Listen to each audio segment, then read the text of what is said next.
નમસ્કાર વિદ્યાર્થી મિત્રો, ધોરણ 7 વિષય કોમ્પ્યુટર, જ્યાં પહેલો પાઠ છે ઇન્ટરનેટ અને ઈમેલ. વિદ્યાર્થી મિત્રો, ગયા પીરિયડમાં આપણે ઇન્ટરનેટ સાથે સંકળાવવું એટલે કે ઇન્ટરનેટ સાથે જોડાણ માટેના જે માર્ગો છે, 3 માર્ગો વિશે આપણે માહિતી મેળવી હતી. બરાબર. આજે આપણે ભણીશું વર્લ્ડ વાઇડ વેબ વિશે એટલે કે WWW વિશે. તો ચાલો શરૂ કરીએ. વર્લ્ડ વાઇડ વેબ એ ઇન્ટરનેટ પરની બધી વેબસાઇટનો સંગ્રહ છે.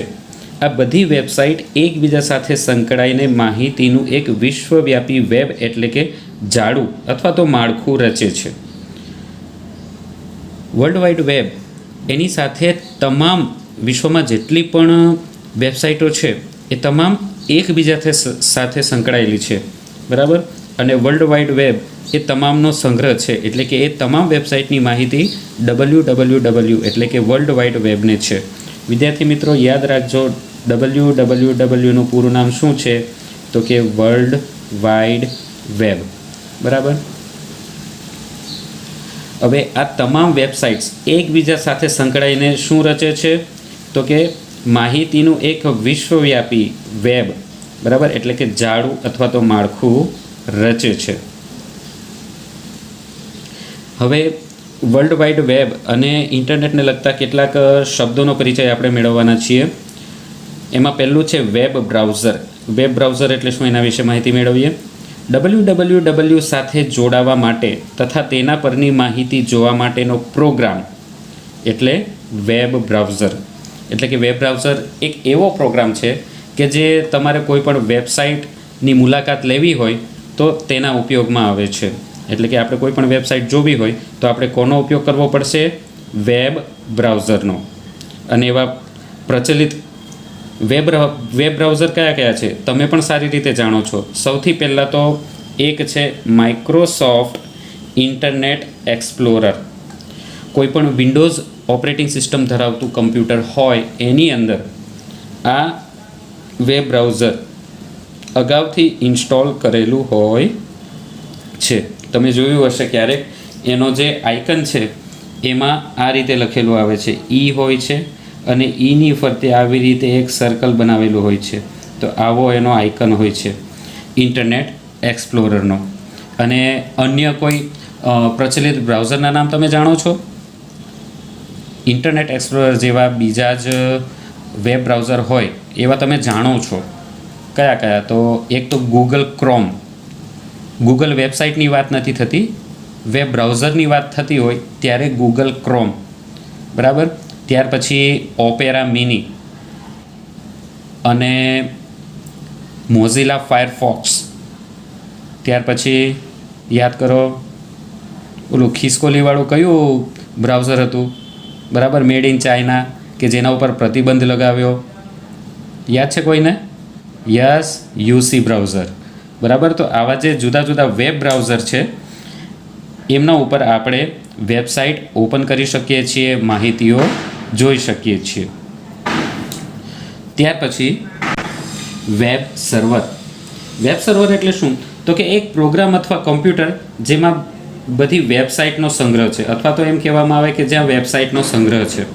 બરાબર. એને વેબ સર્વર કહેવાય. આપણે આપણા કોમ્પ્યુટરની મદદથી વેબસાઇટ જોતા હોય તો એ કમ્પ્યુટર, આપણું કમ્પ્યુટર, બરાબર, એ વેબ ક્લાયન્ટ કહેવાય. બરાબર. આપેલા શબ્દોમાં વેબ ક્લાયન્ટ શબ્દ નથી, પણ તેમ છતાં આ સમજાવવું જરૂરી છે. વેબ સર્વર સમજાવવું હોય તો કે જે કમ્પ્યુટરમાંથી, બરાબર, કોઈ વેબસાઇટ જોવા માટેની રિક્વેસ્ટ જાય છે અથવા તો કોઈ વેબસાઇટ ઓપન કરવાનું કાર્ય થાય છે, તો એ સમયે એ કોમ્પ્યુટર હશે એ કહેવાશે વેબ ક્લાયન્ટ. શું કહેવાય? Web client. બરાબર. અને આ કોમ્પ્યુટર પરથી જે વેબસાઇટ જોવામાં આવી રહી છે એ વેબસાઇટ માહિતી સ્વરૂપે જે કોમ્પ્યુટરમાંથી પૂરી પાડવામાં આવતી હશે એ કોમ્પ્યુટર કહેવાશે વેબ સર્વર. શું કહેવાશે? Web server. તો વેબ સર્વર એક પ્રોગ્રામ અથવા કોમ્પ્યુટર કે જેમાં બધી વેબસાઇટનો સંગ્રહ છે. ત્રીજું છે વેબસાઇટ. વેબસાઇટ એટલે કે શું? તો કે એકબીજા સાથે સંકળાયેલા વેબ પેજનો સંગ્રહ. વિદ્યાર્થી મિત્રો, અહીં હું તમને વેબ પેજ વિશે અને વેબસાઇટ વિશે ડિટેલમાં માહિતી આપી દઉં છું, કારણ કે ધોરણ 7ની અંદર, બરાબર, પ્રથમ સત્રની અંદર જ આ માહિતી આપવામાં આવી છે કે વેબસાઇટ એટલે શું, વેબ પેજ એટલે શું, પણ આપણે એ ભણી શક્યા નથી, બરાબર. તો એ સમજવા માટે કેટલીક ડિટેલ આપી દઉં છું કે વેબસાઇટ એ શું છે.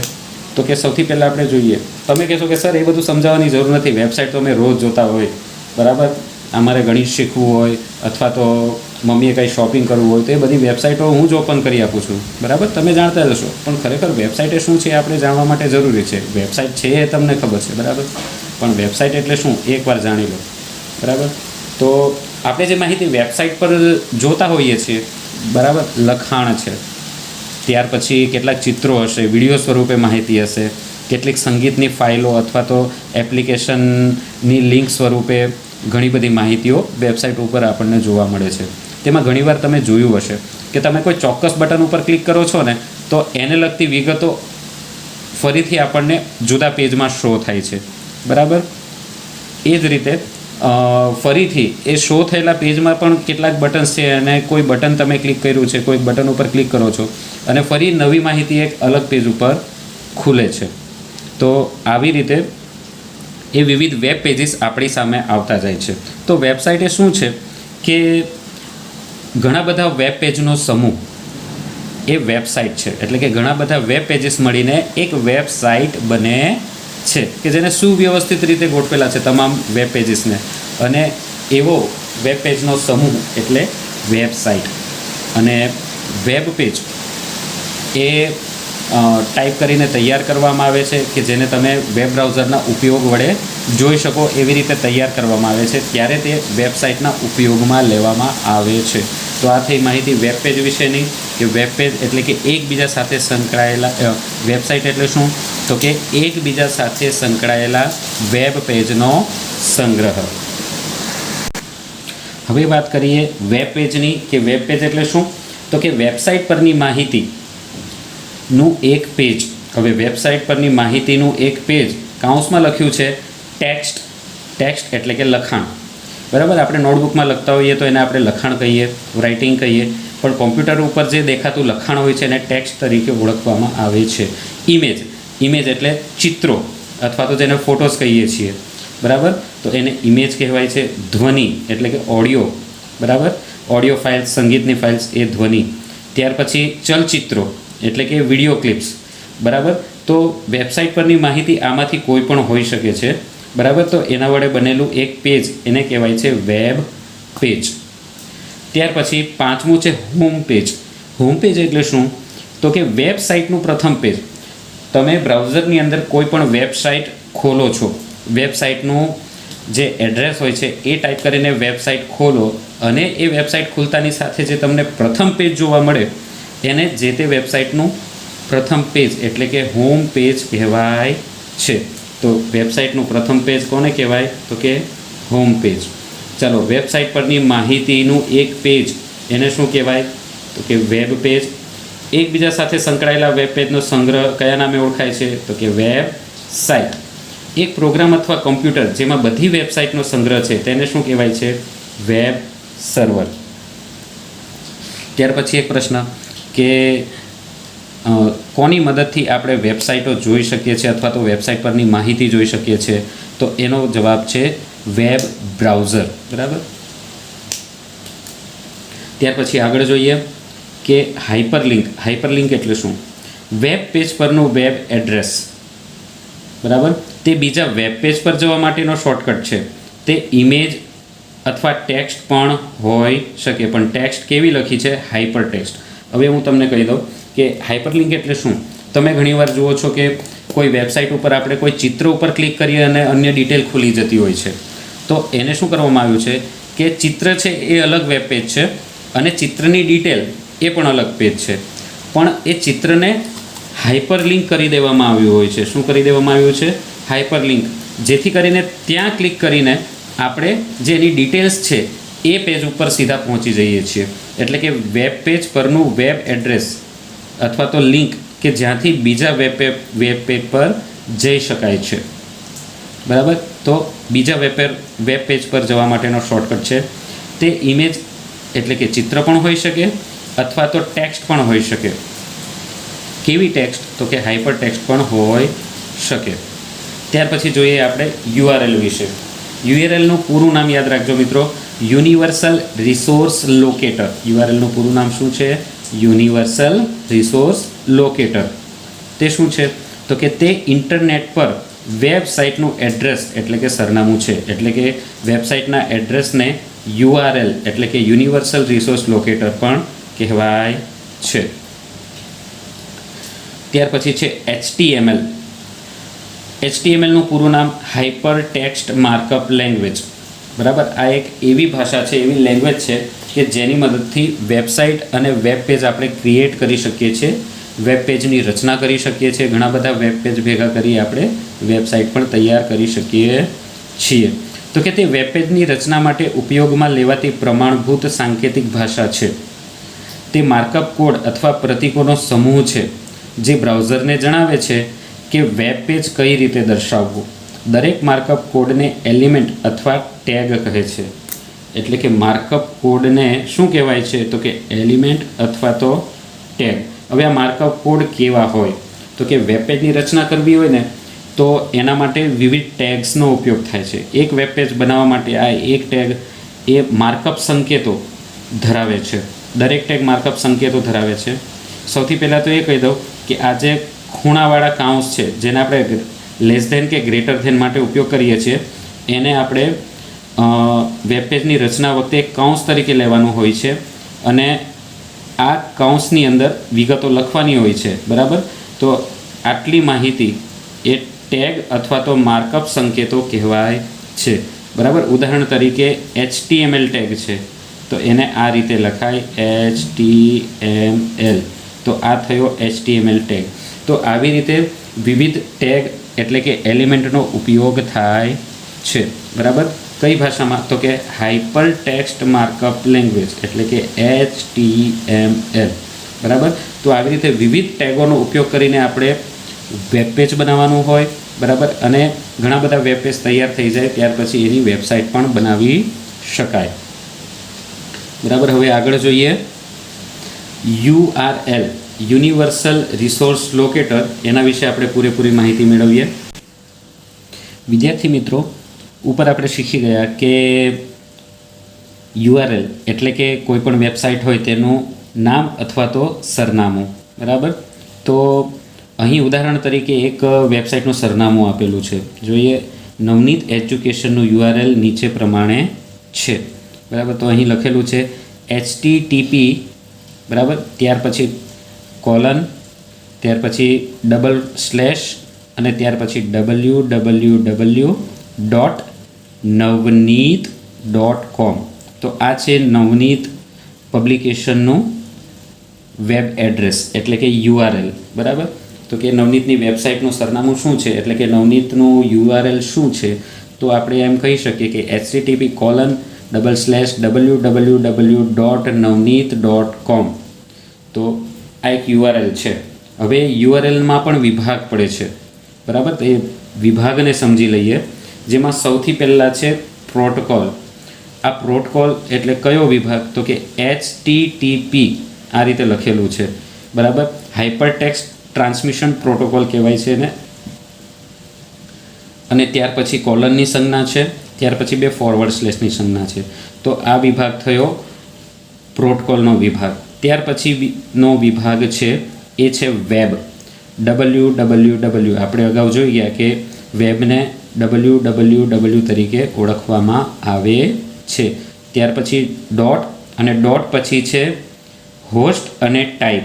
હોસ્ટ કોણ છે? તો કે હોસ્ટ છે નવનીત. બરાબર, એ હોસ્ટ છે અને ટાઈપ છે .com. એ ટાઈપ છે એટલે કે આ વેબસાઇટ શેના માટેની છે તેનો પ્રકાર એટલે કે એ ટાઈપ એટલે કે પ્રકાર એ દર્શાવે છે. તો આ થયું એક યુઆરએલ અને યુઆરએલના ઘટકો વિશે આપણે માહિતી મેળવી. દરેક વિશે હવે ફરીથી સમજીએ કે પ્રોટોકોલ એ શું છે અથવા તો શેના માટે છે તે જોઈએ. મોટા ભાગના વેબ એડ્રેસ http:// સાથે શરૂ થાય છે. હાલના વેબ બ્રાઉઝરને એવા ઉન્નત બનાવવામાં આવ્યા છે કે આપણે અલગથી HTTP લખવાની જરૂર રહેતી નથી. જે સમયે આ ચોપડી છપાઈ હશે એ સમયે એવો સમય હતો કે ત્યારે બ્રાઉઝર ઓપન કરીએ તો જે એડ્રેસ બાર કહેવાય જેને, કે બ્રાઉઝરનો એ ભાગ કે જ્યાં આપણે વેબસાઇટને શોધવા માટે વેબસાઇટનું એડ્રેસ ટાઈપ કરવાનું હોય તો ત્યાં પહેલાં આટલી વિગત ફરજિયાત લખવી પડતી હતી.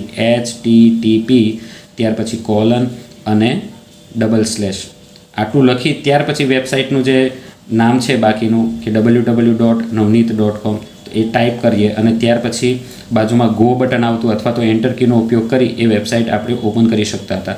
પણ હાલના જે લેટેસ્ટ વર્ઝનના જે બ્રાઉઝર છે એની અંદર આપણે જોઈ શકીએ છીએ કે આપણે અલગથી HTTP લખવું પડતું નથી. કેમ કે એટલું એક્સટેન્શન એમણે આગળથી જ આપી દીધું હોય છે, ત્યાર પછીનું જ આપણે ટાઈપ કરવાનું રહે છે. તો આ HTTPનું પૂરું નામ શું છે? તો કે હાઇપર ટેક્સ્ટ ટ્રાન્સમિશન પ્રોટોકોલ. બરાબર, આ આપણે આપવું જ જોઈએ. શા માટે? કારણ કે આ પ્રોટોકોલ વેબ સર્વરમાંથી તમારા કમ્પ્યુટરને વેબ પેજ મોકલે છે. તો કે ટ્રાન્સમિશન કરવું એટલે કે એક જગ્યાએથી બીજી જગ્યાએ પહોંચતું કરવું. તો કે જે માહિતી અન્ય કોમ્પ્યુટરમાં રહેલી છે, જે વેબસાઇટ આપણે જોવા માગીએ છીએ એ માહિતી તો આપણા કોમ્પ્યુટરમાં હોવાની જ નથી. આપણે અન્ય કોમ્પ્યુટરની માહિતી આપણા કોમ્પ્યુટરમાં જોવાના છીએ. તો અન્ય કોમ્પ્યુટરમાંની માહિતી તમારા કોમ્પ્યુટર સુધી પહોંચાડવાનું કાર્ય કોણ કરશે? તો કે એ છે આ HTTP એટલે કે હાઇપર ટેક્સ્ટ ટ્રાન્સમિશન પ્રોટોકોલ. બરાબર, એ કરશે. HTTP અક્ષરોની પાછળ હંમેશા કોલનનું ચિહ્ન અને 2 ત્રાસી રેખા એટલે કે સ્લેશ, બરાબર, સ્લેશ આવે છે. આ યાદ રાખજો. ત્યાર પછીની માહિતી છે વેબ વિશે, કે વેબ એટલે શું? મોટા ભાગના આજે આ વેબ જોયું આપણે www એની વાત છે કે HTTP પછી www આવે છે. એટલે કે આ પ્રોટોકોલ પછી હંમેશા www આવે છે. એને શા માટે મૂકવું પડે અથવા તો એ શા માટે મૂકેલું હોય છે? તો કે તમે આગળ શીખી ગયા કે વેબ એ ઇન્ટરનેટ પરની તમામ વેબસાઇટો કે જે એકબીજા સાથે જોડાયેલી છે. બરાબર, તો કે એ બધી એકબીજા સાથે જોડાઈને એક જાળું રચે છે. તો આ www જે છે એ વેબસાઇટોમાંથી આપણે જે નામ www પછી ટાઈપ કરવાના છીએ એ નામની વેબસાઇટ આપણી સમક્ષ શોધીને રજૂ કરશે. બરાબર, એટલે કે એ વેબસાઇટોના સમૂહમાંથી આપણી ઈચ્છિત વેબસાઇટ આપણને શોધી આપે છે. કોણ? Web, www. ત્યાર પછી છે હોસ્ટ. આ વેબસાઇટનું નામ છે. વેબસાઇટનું નામ એટલે કે કોઈ કંપની હોય કે જે પોતાનું વેબસાઇટ ધરાવે છે, તો આ હોસ્ટ પરથી હોસ્ટનો વિભાગ જોવાથી આપણને ખબર પડે કે આ વેબસાઇટ કોની છે. તો અહીં જુઓ, આ થયો પ્રોટોકોલ, આ થયું વેબ અને ત્યાર પછી આવ્યું છે હોસ્ટ. હોસ્ટને જોવાથી ખબર પડે કે આ વેબસાઇટ એ કોની છે. તો આપણે જોઈને તરત કહી શકીએ હા આ નવનીતની વેબસાઇટ છે. બરાબર, અને navneet.com એટલે એક પ્રકાર ગણાય છે. શેનો પ્રકાર? તો કે વેબસાઇટ કયા કાર્યને લગતી છે તેનો પ્રકાર. હોસ્ટ અને ટાઈપ મળીને ડોમેન નેમ કહેવાય છે. બરાબર, હવે સાઇટનો પ્રકાર એટલે કે જે અહીં ટાઈપ લખેલું છે તેનો ઉલ્લેખ છે સાઇટનો પ્રકાર. વેબસાઇટનો આ ભાગ તમને જણાવે છે કે આ વેબસાઇટ કયા પ્રકારની છે. .com કમર્શિયલ ધંધાકીય સાઇટ માટે હોય છે. આનો અર્થ એ કે નવનીત એ એક કમર્શિયલ સાઇટ છે. બરાબર, તમારા મનમાં પ્રશ્ન ઉદ્ભવે, નવનીત થોડી કમર્શિયલ સાઇટ કહેવાય, ધંધાકીય સાઇટ થોડી કહેવાય, તો એજ્યુકેશનલ સાઇટ કહેવાય એટલે કે શિક્ષણને લગતી સાઇટ કહેવાય. હા, નો ડાઉટ એ શિક્ષણનું કાર્ય તો આપણને કરી જ આપે છે, આપણા માટે સાહિત્ય પૂરું પાડે છે, પણ એ એક પબ્લિકેશન છે અને એનું વેચાણ કરે છે એટલા માટે એનો સમાવેશ આપણે અને હા પ્રકાશન કરી છાપી એનું વેચાણ કરે છે. પોતાના વેચાણનો પોતાના જે પ્રોડક્શન્સ છે, પબ્લિકેશન્સ એટલે કે પુસ્તકો વગેરે છે એનો પ્રચાર પણ કરે છે. તો એક ધંધાકીય સાઇટ થઈ, તો એટલા માટે એને .com એવો સાઇટનો પ્રકાર લાગે છે. તો આ જે .com છે એ સાઇટનો પ્રકાર છે. કોમર્શિયલનું ટૂંકું COM. બરાબર, તો એવી રીતે કરવામાં આવેલો છે. હોસ્ટ અને સાઇટનો પ્રકાર બંને ભેગા મળે તેને ડોમેઇન નેમ કહે છે. બરાબર, બોલવાનું છે ડોમેઇન નેમ. અહીં લખેલું છે ડોમેઇન નેમ જો તમે વાંચો તો. બરાબર, પણ આપણે એને ડોમેઇન નેમ કહીશું. આપણા ઉદાહરણમાં navneet.com એ ડોમેઇન નેમ છે. ચાલો હવે વિવિધ ડોમેઇન નેમ વિવિધ પ્રકારો, સાઇટના પ્રકારો એટલે કે ટાઈપ્સ આપણે જોશું. વિવિધ ડોમેન નેમના ટાઈપ્સમાં જો આપણે સંસ્થાનો પ્રકાર અથવા ભૌગોલિક સ્થિતિ દેશના આધારે ડોમેન નેમ રાખવામાં આવે છે. એટલે કે બે પ્રકારે આવે છે. એક તો સંસ્થાનો પ્રકાર એટલે કે જે હોસ્ટ છે તે કેવા પ્રકારની સેવા પૂરી પાડે છે તેને આધારે, અને બીજું જે હોસ્ટ અથવા તો વેબસાઇટ છે એની ભૌગોલિક સ્થિતિ એટલે કે તે કયા દેશના છે તેના આધારે આ બે પ્રકારે ડોમેન નેમના પ્રકાર રાખવામાં આવે છે અથવા તો ડોમેન નેમ રાખવામાં આવે છે. સંસ્થાના પ્રકારને આધારે અને વેબસાઇટની ભૌગોલિક સ્થિતિ એટલે કે કયા દેશથી બિલોંગ કરે છે એટલે કે કયા દેશથી આવે છે, બરાબર, તો તેના આધારે ડોમેન નેમ રાખવામાં આવે છે. તો ચાલો આપણે જોઈએ. સૌથી પહેલું છે .com. કેવી વેબસાઇટ્સની પાછળ આ પ્રકાર લાગે? તો ધંધાકીય સંસ્થા હોય, વેપાર કરતી હોય, બરાબર, તો એવી સંસ્થાની વેબસાઇટને .com ડોમેન નેમ લાગે. ત્યાર પછી કોઈ સરકારી સંસ્થા હોય, બરાબર, સરકારી સંસ્થા એટલે કેવી મ્યુનિસિપાલિટી છે, બરાબર, અથવા તો કોઈ ન્યાયાલયની છે, અથવા તો સરકારની વિવિધ યોજનાઓને લગતી સરકારી વેબસાઇટ છે, તો એવી બધી સરકારી સંસ્થાઓની વેબસાઇટ્સને .gov એવું ડોમેન નેમ લાગે છે, બરાબર. gov એ શેનું ટૂંકું રૂપ છે? તો કે ગવર્મેન્ટ, બરાબર. ગવર્મેન્ટનો સ્પેલિંગ ખ્યાલ હોય તો એના પહેલાં 3 અક્ષર gov હોય છે, તમે જાણો છો, એટલે .gov એવું ડોમેન નેમ લાગે છે. કોને? તો કે સરકારી સંસ્થાઓને. ત્યાર પછી છે .org એટલે કે સેવાકીય સંસ્થાઓની વેબસાઇટ્સ હોય તો એને .org એવું ડોમેન નેમ લાગે છે. સેવાકીય સંસ્થાઓ એટલે કેવી કે કેટલાક ટ્રસ્ટ હોય, બરાબર, જે સેવાનું કાર્ય કરતા હોય કે એમની જે વેબસાઇટ્સ હોય, બરાબર, તો એમને .org શેનું ટૂંકું રૂપ છે?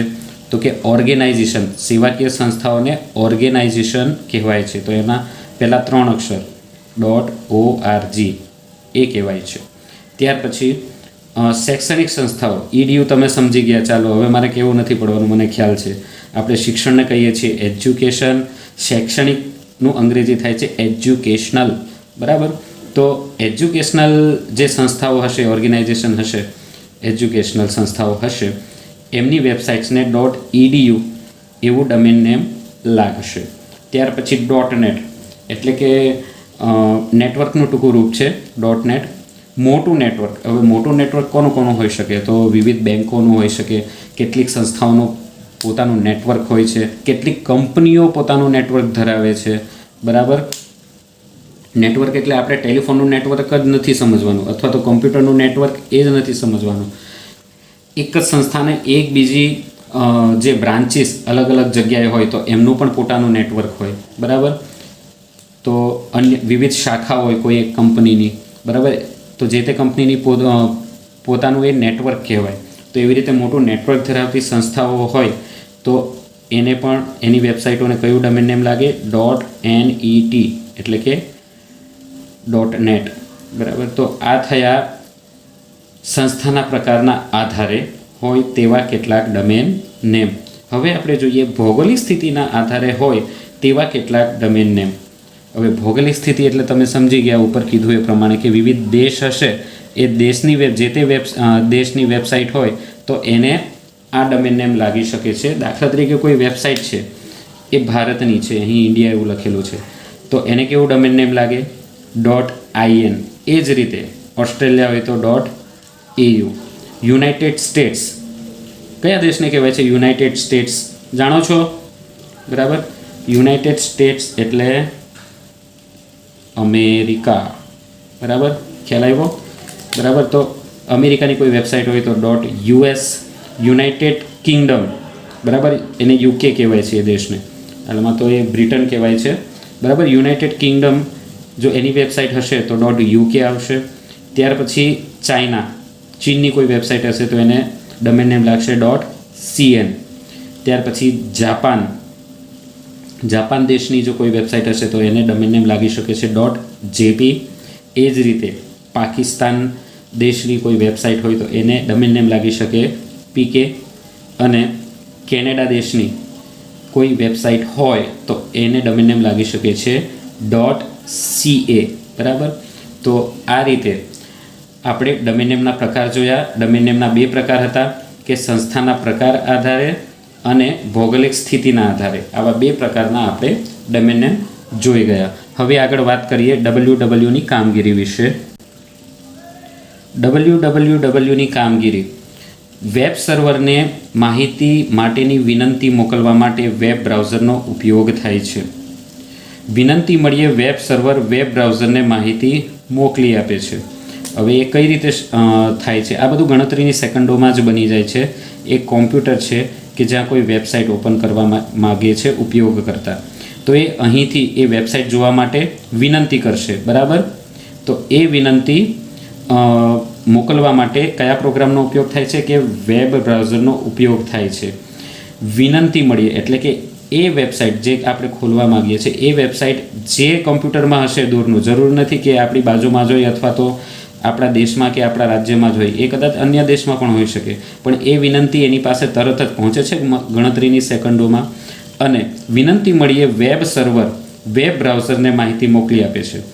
એટલે કે જેવી વિનંતી એને મળે કે તરત જ એ વેબ સર્વર એ માહિતી બ્રાઉઝર સુધી પહોંચાડી દે છે. ટૂંકમાં વેબ સર્વર બધી માહિતીનો સંગ્રહ કરે છે અને વેબ બ્રાઉઝર ઉપયોગકર્તાને જોઈતી માહિતી દર્શાવે છે. એટલે કે વેબસાઇટ સ્વરૂપેની જે માહિતી છે સર્વરમાં સંગ્રહાયેલી હોય છે અને બ્રાઉઝર જે તે વેબ સર્વરમાં રહેલી માહિતીને આપણને આપણા સ્ક્રીન ઉપર, મોનિટર ઉપર દર્શાવે છે. આપણે વિન્ડોઝ ઓપરેટિંગ સિસ્ટમનો ઉપયોગ કરીએ છીએ. આપણા લેબની અંદર તમામ કોમ્પ્યુટર છે એ વિન્ડોઝ ઓપરેટિંગ સિસ્ટમ ધરાવે છે, બરાબર. તમે જ્યારે પણ કોમ્પ્યુટર શરૂ કરો છો ત્યારે તમને ત્યાં શરૂ થતી વખતે વિન્ડોઝ એવું લખેલું પણ જોવા મળે છે, બરાબર. વિન્ડોઝ 7 હોય તો 7, વિન્ડોઝ 8 હોય તો વિન્ડોઝ 8, એવી રીતે લખેલું આવે છે, બરાબર. તો એ શું સાબિત કરે છે? કે આપણા કોમ્પ્યુટરની અંદર વિન્ડોઝ ઓપરેટિંગ સિસ્ટમ છે. એટલા માટે જ માઇક્રોસોફ્ટ ઇન્ટરનેટ એક્સપ્લોરર એ આપણું વેબ બ્રાઉઝર છે. વિન્ડોઝ ઓપરેટિંગ સિસ્ટમ ધરાવતા તમામ કોમ્પ્યુટર્સની અંદર આ માઇક્રોસોફ્ટ ઇન્ટરનેટ એક્સપ્લોરર નામનું વેબ બ્રાઉઝર ઇન્સ્ટોલ કરેલું હોય જ છે. આપણે અલગથી લેવાનું રહેતું નથી. હા, આ સિવાય તમે કોઈ અન્ય વેબ બ્રાઉઝરનો ઉપયોગ કરવો હોય તમારે, તો એને અલગથી આપણે લઈને કોમ્પ્યુટરમાં ઇન્સ્ટોલ કરવું પડે છે. તો અન્ય બ્રાઉઝરની માહિતી ફરીથી આપી દઉં છું. કયા? તો કે ગૂગલ ક્રોમ, ત્યાર પછી મોઝિલા ફાયરફોક્સ, ઓપેરા મિની, ત્યાર પછી જેના પર પ્રતિબંધ લગાવવામાં આવ્યો છે કયું વેબ બ્રાઉઝર? UC browser. તો આવા વિવિધ વેબ બ્રાઉઝર્સ હોય છે. તો આશા કરું છું મિત્રો કે આજે જેટલી પણ મેં સમજ આપી તમને URL વિશેની, અન્ય શબ્દો વિશેની, વેબ વિશેની, બરાબર, એ તમામ વિશે તમને સારી એવી સમજ પડી ગઈ હશે. હવે આગળનું આપણે હવે પછીના પીરિયડમાં ભણશું. અસ્તુ.